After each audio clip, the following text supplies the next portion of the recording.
ठाणे, रायगड आणि पालघर या 3 जिल्ह्यांना पावसाचा रेड अलर्ट जाहीर करण्यात आलाय। याच पार्श्वभूमीवर सध्या ठाणे जिल्ह्यामध्ये जोरदार पाऊस पडत असल्याचं पाहायला मिळतंय। अंबरनाथ तालुक्यातील बदलापूर नजीकच्या कासगाव हद्दीमध्ये सध्या कल्याण-कर्जत राज्य महामार्ग 76 वर पाणी भरल्याचं पाहायला मिळतंय। शेजारून वाहणारी उल्हास नदी ही दुथडी भरून वाहत असल्याने सध्या पूर परिस्थिती निर्माण झाली आहे। याचाच परिणाम कल्याण-कर्जत राज्य महामार्ग 76 पाण्याखाली गेलाय। काही अंशी पाणी भरल्याने या ठिकाणावरून वाहतूक धीम्या गतीने सुरू आहे।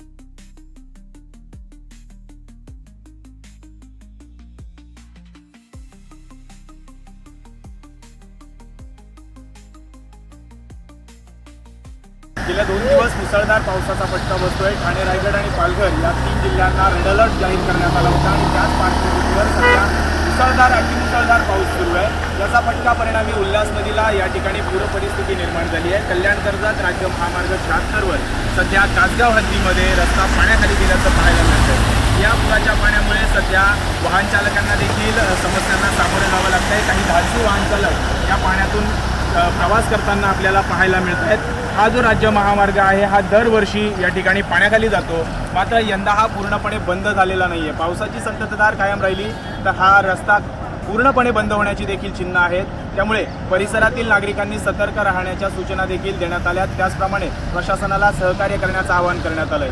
अरुण बैकर, वृत्त मराठी, वांगणी।